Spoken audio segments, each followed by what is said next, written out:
We'll do an ad for that at the end. We'll just see how it goes.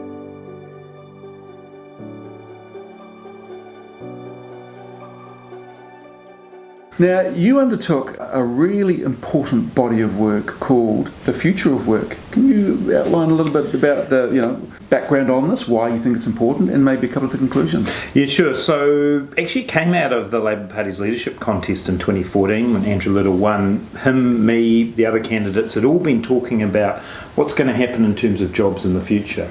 And I think everybody in their own work will know that technology is completely changing the way that we work. Everything from 3D printers to robots to the algorithms that drive all of the social media platforms and so on that we use. It's totally changing our experience of work. And we're the Labour Party. It's in our DNA. We're the party of work, the party of workers. If work's changing, then we've got to make sure our policies and our approaches are keeping up. Core values of Labour at the heart of this, though, that people should, be able to get a decent reward for a day's work, that they should be respected at work, safe at work, all those values stay, but how do we make sure that there are decent jobs available in this new world with this new technology? And so we went around the country for 2 years listening to people about what they felt about work, what their experiences were and what they were looking for.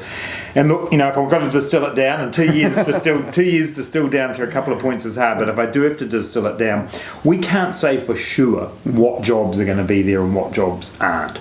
But what we can say is we need to prepare ourselves to be adaptable, to be flexible, and obviously a big focus of that is education and training, making sure that every New Zealander gets the opportunity to keep getting more skills, what we call learning for life. And so the idea that you can go to school, leave school at 17, go and get one job, stay in that job till you're 65 and retire, that's gone. And I think most people understand that now. So we see the government's role as supporting that training, supporting that education, making sure that every young person has a career plan. And one of the big individual recommendations has been that we revamp careers advice and guidance at schools. Some schools do it brilliantly, others don't do it at all, and we can't afford someone's future like that to be the luck of the draw. Obviously, we've got our 3 years free post-secondary school education and training policy, so we want everybody to be going on, not just to university. This is also about trades, apprenticeships, getting into polytechs, making sure we do that, and then training in the workforce. So, we're looking at a policy where we say, if you lose your job as a result of technological change, we'll provide you with some specific support so you can retrain and get into another job. So that's probably the big number one conclusion out of it, education and training. Making sure that every New Zealander gets the opportunity to keep getting more skills, what we call learning for life. And so the idea that you can go to school, leave school at 17, go and get one job, stay in that job till you're 65 and retire, that's gone. And I think most people understand that now. So we see the government's role as supporting that training, supporting that education, making sure that every young person has a career plan. And one of the big individual recommendations has been that we revamp careers advice and guidance at schools. Some schools do it brilliantly, others don't do it at all, and we can't afford someone's future like that to be the luck of the draw. Obviously, we've got our 3 years free post-secondary school education and training policy, so we want everybody to be going on, not just to university. This is also about trades, apprenticeships, getting into polytechs, making sure we do that, and then training in the workforce. So, we're looking at a policy where we say, if you lose your job as a result of technological change, we'll provide you with some specific support so you can retrain and get into another job. So that's probably the big number one conclusion out of it, education and training.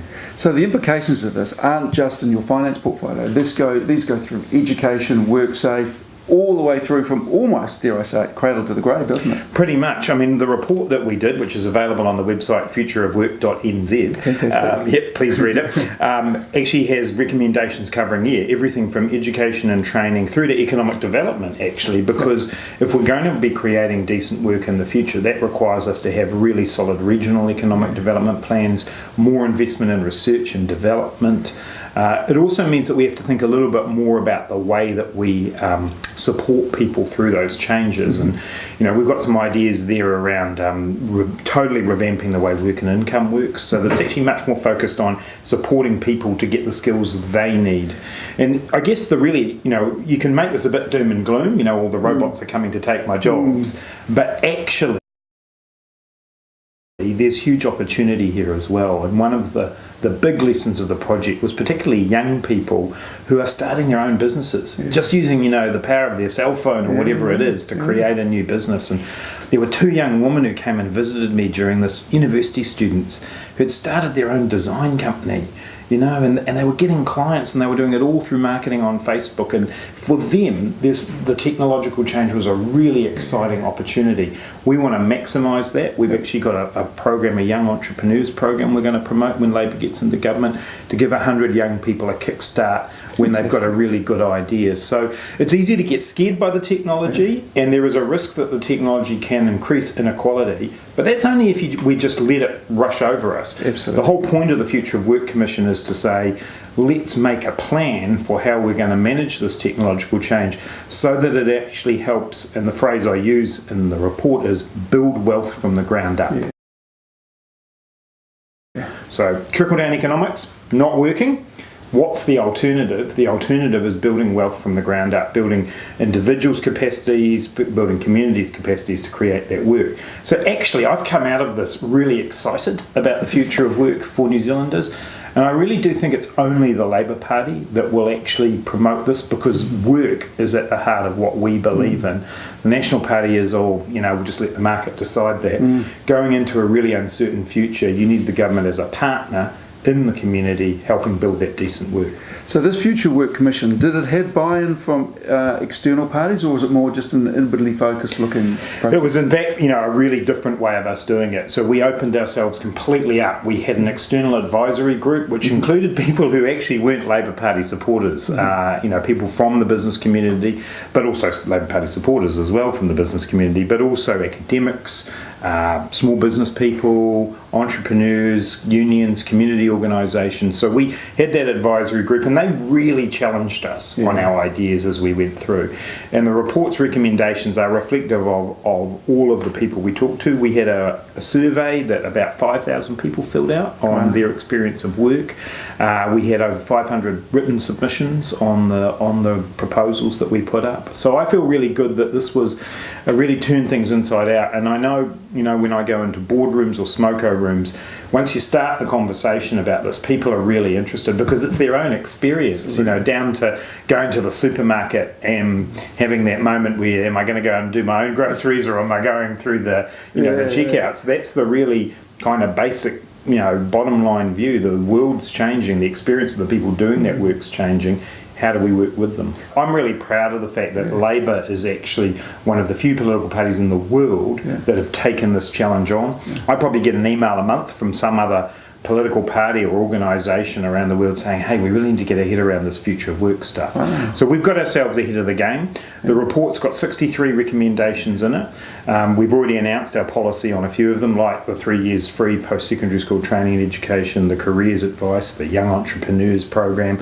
We'll do a few more announcements before the election, but for me, it's probably the best thing I've done as a politician, because it's actually about, as you say, grappling with a real world problem that everybody is experiencing, and coming up with some really positive solutions. Let us know where we can find that again. So futureofwork.nz, and the report's right there at the front, and actually if people are interested, there's a huge amount of information on that website about all of these issues around technology and globalisation. Because I know in Hawke's Bay, for example, we have a lot of orchards, about 70% of the country's apples. And I was talking to one of the owners who took me to one of his new orchards and said, we are now planting so we can get machines down here to pick the apples. So in a place like Hawke's Bay, this may in fact change the dynamics, mightn't it? That's right. And the challenge will be that there might be a period where there's increased unemployment as a result of exactly that kind of technological change. That's the bit where the government's got the role to play. I mean, the example I often use for people is an organisation like New Zealand Post. We all know that that's changing. We don't post letters anymore, and there are 1,500 people who work for New Zealand Post. What we need to be doing right now is working with those people on how to retrain them, to give them new skills before the change comes along. And this is what the Scandinavian countries do. They get the businesses, the unions and the government get together and say, we know that we can prepare people for a different world by training them now. And I think that's the kind of change of mindset we need. And look, people in the Bay are hugely resourceful, I know that, and I have absolute confidence there will be work opportunities that will arise when others disappear. Absolutely. But we've got to be preparing for that. So what you might say to a young person is, hey, look, go to EIT, do an electrical degree, because someone's going to need to service these robots or build them or maintain them, aren't they? That's right. And that's one of the really big issues in terms of our tertiary sector, is we are actually continuing to train people for jobs that won't exist. Yeah. We've got to be a lot better at showing to young people what the opportunities are in the future. Are actually continuing to train people for jobs that won't exist. Yeah. We've got to be a lot better at showing to young people what the opportunities are in the future. And this is why we keep coming back to the careers advice point. Yeah. You know, from early year 9, we want people to be talking about what are you interested in, what are you good at, what are the things you'd like to do, and then provide people with the opportunity to go and experience a bit of that. You know, get a bit more fluidity between your experience at school, your experience at work. The other thing too for me is that, you know, only around a third of people who leave school each year go to university. And I don't think we do that well by the other 2/3. I think the school system doesn't always support those people into the best training program or a new apprenticeship that they might go into. So that's a big focus for us, is getting secondary schools focused on what happens next. Now, you have a really important role. You're the guy responsible for looking at the numbers. So if I come to you and say, I want $100 million, Grant says, get in line. How do you manage the expectations of all your colleagues who have these fantastic ideas, but unfortunately, a lot of them cost money, and you're the banker, aren't you? Yeah, being the money man. It's interesting. I did always wonder how Michael Cullen kept his sense of humour so well when he was the finance minister. Look, it's a really important part of what we do. You know, Labor and Labor people believe in changing the world for the better. That's why we're here. And we're going to do that by, you know, investing in the things that matter, like health and housing and education, which National haven't done for 9 years, and we've got a big job to rebuild those. But the public also have a really legitimate expectation that we'll be careful with their money, because ultimately that's what it is. And so getting that balance right between having a vision and being clear about what we're going to deliver for New Zealanders, and that we'll be responsible with it, is my number one task. And obviously just recently we announced our budget responsibility rules, and they're really about saying, here's the framework we're going to work in. So, you know, we're going to manage to create surpluses. Michael Cullen did that. He did 9 of them in a row, and Labor's got good record on that. We're going to pay down debt, because just like everybody else, we need to keep our debt levels under control. But we're also going to prioritise our spending well. And I think that would be one of my big criticisms of the national government, is that they haven't been looking at those long-term issues. Infrastructure, everybody knows, be it transport, be it housing, that's been, you know, we've got an infrastructure deficit in New Zealand. We're going to have to do something about that. We have to get a tax system that's fair, and I know you've done a lot of work on this, Stuart, around, you know, ordinary taxpayers who pay their PAYE each week, look across the fence and look at, you know, a big multinational that's not paying it. We've got to sort that out. Got to make sure everyone's doing the right thing. And then we're going to keep our government spending, you know, to a reasonable limit. You know, we can't afford to just keep throwing money at problems. But equally, on the other hand, we can't afford to walk away from those problems. So we'll get the balance right. And, you know, I do look to the last Labor government in this regard. Michael Cullen was incredibly careful and responsible with the government's finances, got debt very, very low, ran surpluses. But think about the things we achieved during that period. You know, 20 hours free early childhood education, KiwiSaver, working for families, interest-free student loans. So it's perfectly possible to be responsible and also really build New Zealand as a nation. You come into Parliament, you've got about, October, November, December, you've got about 3 months before Christmas. What do you think you'll be doing, apart from moving your office to a big one in the Beehive, what do you think you'll be doing in that first sort of, it's almost 100 days, but let's say the first 3 months before Christmas? Well, I'll probably be having to barricade myself to stop people like you coming in to ask me to spend lots of money on development. I'll be here at 8:30. Yeah, that's right. Look, I think the really important thing there will be getting those kind of key priorities right. So we've got to get the investment in housing going straight away. Yep. And, you know, Phil Twyford and I have talked a lot about the way that we'll do that. And so, you know, we'll be getting the parameters of Kiwi Build set up straight away, get those houses being built right away. then we've got to start saying, how do we get the money going into the right parts of health, the right parts of education? I've got some other ideas for the people who are really interested in the technical bits of the economy, which is that, we are going to be looking to reform a bit the way that the Reserve Bank works to make sure that, the central bank's got the same goals that we've got. Yeah. So making sure that we are working towards those goals of full employment. We're going to be making sure that we, before Christmas of this year, New Zealanders know the path we're on. And I think, Andrew's been really clear about that. We've got those core priorities. Obviously, the work that you've been doing in the police area is really important. And I think working out again how we get that money out there so those frontline police are there protecting communities. So there'll be no shortage of work to do. So it's sort of going from a managerial style we've had in the last 9 years to a more visionary and aspirational. Yeah, I think it's been really focused on the goals that we've got. Again, this comes back to the thing. The economy's not an end in itself. I'll have Treasury officials lining up outside that door on the first day, and they do an important job for us around the economy. But the question I'll be asking them to answer every single time is, okay, so what is this going to help us achieve? Where are we going to go with this? And I just feel like what we've had for 9 years is a group of people who've managed the shop. Yep. That's what National have done. And there were challenges for them, global financial crisis, the Canterbury earthquakes. But we're past that now. Yeah. And that's where we need a real vision. And what I sense is that it's time, for people to be bold, to get out there and actually say, hey, here's how New Zealand could look in the future. And I don't get the sense that National's got that. I think after 9 years they're tired, they're out of touch.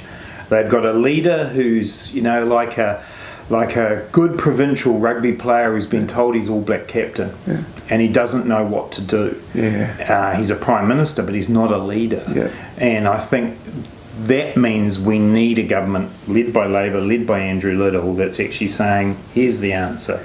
Everyone gets education of a world-class standard wherever they live. The health system's right, so you're going to be looked after no matter what happens, and you're going to have a good, warm, dry, safe place to live. Basic things, but they are the building blocks of that hope for a better future.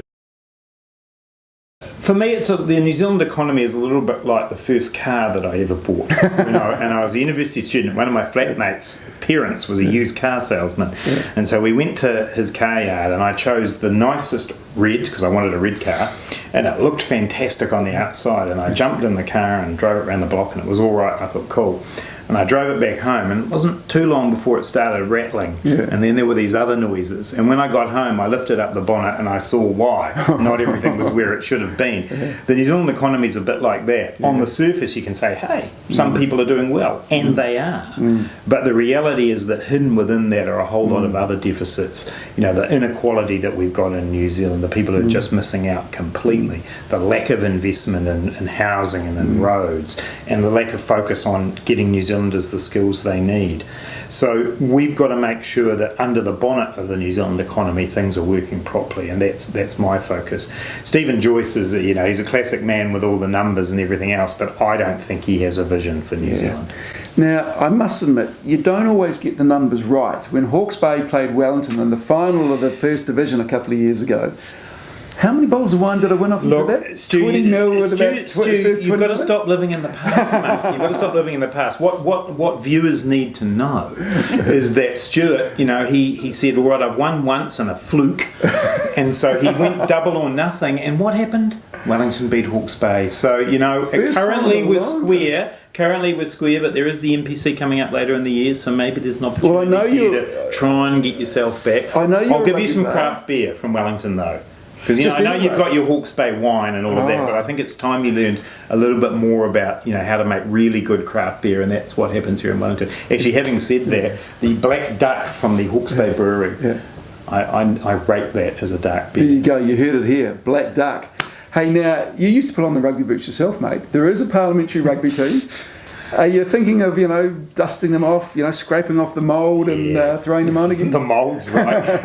I think I've retired from rugby. I just tended to get injured a lot at the end. I loved playing actually, and I'm probably marginally fit enough now that I could actually do it.